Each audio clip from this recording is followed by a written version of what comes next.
ನಮಸ್ಕಾರ ಕನ್ನಡಿಗರೇ, welcome back to P D talks YouTube channel. High voltage match CSK versus Mumbai Indians. CSK ಅವರು ಗೆದ್ದು ಬೀಗಿದರು ಇವರು. ಬದ್ಧವೈರಿಗಳ ಕಾಳಗದಲ್ಲಿ ಮುಂಬೈ ಇಂಡಿಯನ್ಸ್ಗೆ ಬಗ್ಗು ಪಡೆದ ನಮ್ಮ CSK ಅವರು. ನಮ್ಮ CSK ಯಾಕೆ ಗುರು ಇವರು? ಮುಂಬೈ ಇಂಡಿಯನ್ಸ್ಗೆ ಬಗ್ಗು ಪಡೆದ CSK. ಮಧ್ಯಾಹ್ನ ನೋಡಿದ್ರೆ ಹೈ ಸ್ಕೋರಿಂಗ್ ಮ್ಯಾಚ್ ಇವರು. ಯಾರು ನೋಡಿದ್ರು ದನ ಅಂತ ಬಾರಿಸ್ತಾಯಿದ್ರು. ಈವ್ನಿಂಗ್ ಮ್ಯಾಚ್ ನೋಡಿದ್ರೆ ಕಂಪ್ಲೀಟ್ಲಿ ಚೇಂಜು. ಮೊದಲು ಬ್ಯಾಟ್ ಮಾಡಿದ್ದು ಮುಂಬೈ ಇಂಡಿಯನ್ಸ್ ತಂಡ ಕೇವಲ 155 ರನ್ ಮಾತ್ರ ಕಲೆ ಹಾಕ್ತು. ಚೆನ್ನೈ ಸೂಪರ್ ಕಿಂಗ್ಸ್ ಕೂಡ 19.1. ಇವರೇನು ಈಸಿಯಾಗಿ ಗೆದ್ದಿಲ್ಲ ಬಿಡು ಇವರು. 6 ವಿಕೆಟ್ ಹೋಗಿದ್ದು. ಬನ್ನಿ ಮ್ಯಾಚಲ್ಲಿ ಏನೇನಾಯಿತು ಅಂತ ನೋಡ್ಕೊಂಬರೋಣ.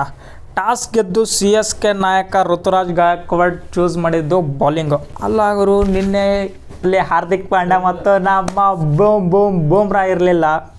ಸೊ ಇದೊಂದು ಹಿನ್ನಡೆನೇ ಅಂತಲೇ ಹೇಳ್ಬೋದು ಮುಂಬೈ ಇಂಡಿಯನ್ಸ್ ಅವ್ರಿಗೆ.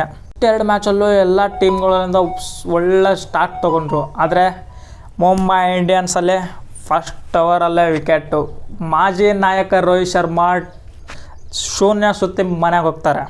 3rd ಓವರಲ್ಲೇ ರಿಕಲ್ಟನ್ ಮತ್ತು ಬೋಲ್ಡ್ ಆಗಿಬಿಟ್ಟು ಖಲೀಲ್ ಅಹ್ಮದ್ ಅವರಿಗೆ ತಮ್ಮ ವಿಕೆಟ್ನ ಒಪ್ಪಿಸ್ಬಿಟ್ಟು ಹೋಗ್ತಾರೆ. 10 ವರ್ಷ ಆದಮೇಲೆ ರವಿಚಂದ್ರನ್ ಅಶ್ವಿನ್ ಮತ್ತೆ CSKಗೆ ಆಡ್ತಾ ಇದ್ದಾರೆ. ರವಿಚಂದ್ರನ್ ಅಶ್ವಿನ್ ಅವರು ವಿಲ್ ಜಾಕ್ಸ್ ವಿಕೆಟ್ ಹೋಗಿರು 5th ಓವರಲ್ಲಿ ತೆಗೆದಿದ್ದು. ವಿಲ್ ಜಾಕ್ಸ್ ಒಬ್ಬರ್ತಾರೆ. ಯಾಕೆ ಗುರು ಬಿಟ್ಟರೆ RCB ಅಂತ ಹೇಳಿದ್ರಿ. ಮೊದಲನೇ ಮ್ಯಾಚಲ್ಲೇ ಅಷ್ಟೊಂದೇನು ಕಮಾಲ್ ಮಾಡೋಕ್ಕಾಗಿಲ್ಲ. ನೋಡೋಣ ನೆಕ್ಸ್ಟ್ ಮ್ಯಾಚ್ಗಳಲ್ಲಿ ಹೆಂಗೆ ಆಡ್ತಾರೆ ಅಂತ ಹೇಳ್ಬಿಟ್ಟು. ಪವರ್ ಪ್ಲೇನಲ್ಲಿ ಮುಂಬೈ ಇಂಡಿಯನ್ಸ್ ಅವರು 3 ಇಂಪಾರ್ಟೆಂಟ್ ವಿಕೆಟ್ಗಳನ್ನ ಕಳೆದುಕೊಂಡು ಜಸ್ಟ್ 52 ರನ್ಗಳನ್ನಷ್ಟೇ ಗಳಿಸಿದ್ರು. ಸೂರ್ಯಕುಮಾರ್ ಯಾದವ್ ಚೆನ್ನಾಗಿ ಆಡ್ತಾ ಇದ್ದಾರೆ ಅಂತ ಅನ್ಕೊತಿರ್ಬೇಕಾದ್ರೆ ಎಂಥ ಸ್ಟಂಪಿಂಗು ಗುರು MS ಧೋನಿ ಅವರಿಂದ. ಆಲ್ಮೋಸ್ಟ್ 1 ಸೆಕೆಂಡ್ಗಿಂತ ಕಡಿಮೆ 1 ಸೆಕೆಂಡ್ಗಿಂತ ಕಡಿಮೆ ಅವಧಿಯಲ್ಲಿ ಸ್ಟಂಪ್ ಮಾಡಿದ್ದು ಗುರು. ಬೆಂಕಿ. 43 ವಯಸ್ಸಾದರೂ ಸ್ಟಂಪಿಂಗಲ್ಲಿ ಮಾತ್ರ ಆ ಲೈಟ್ನಿಂಗ್ ಸ್ಪೀಡಲ್ಲಿ ಸ್ಟಂಪ್ ಮಾಡ್ತಾ ಇರೋದು ಇವಾಗಲೂ MS ಧೋನಿ.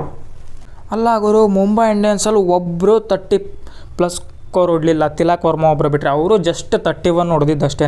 ಸೂರ್ಯಕುಮಾರ್ ಯಾದವ್ 26 ಬಾಲಲ್ಲಿ 29 ರನ್ನು, ತಿಲಕ್ ವರ್ಮಾ 25 ಬಾಲಲ್ಲಿ 31 ರನ್ನು, ನಮನ್ದೀರ್ 17 ರನ್ನು 12 ಬಾಲಲ್ಲಿ. ಸ್ಯಾಂಟ್ನರು ಅಷ್ಟೊಂದೇನು ಆಡಲಿಲ್ಲ. ದೀಪಕ್ ಚಹರ್ ಮಾಜಿ CSK ಪ್ಲೇಯರ್ ಕೊನೆ ಓವರಲ್ಲಿ 1 4 1 6 ಚಚ್ಚಿ ತಮ್ಮ ತಂಡದ ಮೊತ್ತನ 150 ಗಡಿ ದಾಟುವಲ್ಲಿ ಒಂದು ಕಾಂಟ್ರಿಬ್ಯೂಷನ್ ಮಾಡ್ತಾರೆ. ದೀಪಕ್ ಚಹರ್ 15 ಬಾಲಲ್ಲಿ 28 ರನ್ಗಳು 186 ಸ್ಟ್ರೈಕ್ ರೇಟಲ್ಲಿ ಹೊಡೆದಿದ್ದು. ಕೊನೆಗೆ 20 ಓವರಲ್ಲಿ 9 ವಿಕೆಟ್ಗಳನ್ನ ಕಳ್ಕೊಂಡು ಮುಂಬೈ ಇಂಡಿಯನ್ಸ್ 155 ರನ್ ಅಷ್ಟೇ ಗಳಿಸೋಕ್ಕೆ ಸಾಧ್ಯ ಆಯಿತು. ಇನ್ನು CSK ಬಾಲರ್ಸ್ ಪರ್ಫಾರ್ಮೆನ್ಸ್ ನೋಡಿದ್ರೆ ಖಲೀಲ್ ಅಹ್ಮದ್ 4 ಓವರಲ್ಲಿ 29 ರನ್ ಕೊಟ್ಟು 3 ಇಂಪಾರ್ಟೆಂಟ್ ವಿಕೆಟ್ಗಳು. ಆಮೇಲೆ ಸ್ಯಾಮ್ ಕರನ್ಗೂ ಸರಿಯಾಗಿ ಹೊಡೆದ್ರು. ಇಲ್ಸ್ 4 ಓವರ್ 38 ರನ್ನು 1 ವಿಕೆಟು. ಅಶ್ವಿನ್ ಅವರು 4 ಓವರ್ 31 ರನ್ ಕೊಟ್ಬಿಟ್ಟು 1 ವಿಕೆಟನ್ನು ತೆಗಿತಾರೆ. ನೂರ್ ಅಹ್ಮದ್ ಗುರು ಬೆಂಕಿ ಬೌಲಿಂಗ್.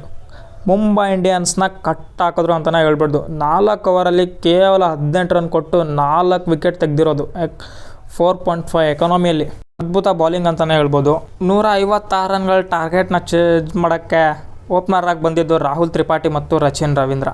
ಅದಾದಮೇಲೆ 1 ಡೌನ್ ಬಂದಿದ್ದು ಋತುರಾಜ್ ಗಾಯಕ್ವಾಡ್. ಕ್ಯಾಪ್ಟನ್ಸಿ ನಾಲ್ಕರು ನಿನ್ನೆ ಚಚ್ಚಿದ್ದು 26 ಬಾಲಲ್ಲಿ 53 ರನ್ ಹೊಡೆದಿದ್ದು, 3 6 6 4. ಚೆನ್ನೈ ಸೂಪರ್ ಕಿಂಗು ಪವರ್ ಪ್ಲೇಯಲ್ಲಿ 1 ವಿಕೆಟ್ ಕಳ್ಕೊಂಡು 62 ರನ್ ಗಳಿಸಿದ್ರು. ಋತುರಾಜ್ ಗಾಯಕ್ವಾಡ್ ಮತ್ತು ರಚಿನ್ ರವೀಂದ್ರ ಅವರ ಅದ್ಭುತ ಬ್ಯಾಟಿಂಗ್ನಿಂದ CSK ತಮ್ಮ ಮೊದಲನೇ ಪಂದ್ಯದಲ್ಲಿ ಭರ್ಜರಿ ಜಯವನ್ನು ಗಳಿಸಿತು. ಮುಂಬೈ ಇಂಡಿಯನ್ಸ್ ಪರವಾಗಿ ಬೌಲಿಂಗ್ ನೋಡೋಕೆ ಹೋದರೆ Vignesh Puttur debutant impressive bowling ಅಂತಲೇ ಹೇಳ್ಬೋದು. 4 ಓವರಲ್ಲಿ 32 ರನ್ ಕೊಟ್ಟು ಇಂಪಾರ್ಟೆಂಟ್ 3 ವಿಕೆಟ್ನ ಗಳಿಸಿದ್ದು.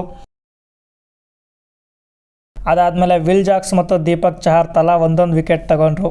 ಸೊ ಇದಾಗಿತ್ತು CSK versus MI match updates. Thank you for watch. ಮತ್ತೆ ನಾಳಿನ ವಿಡಿಯೋದಲ್ಲಿ ಸಿಗೋಣ.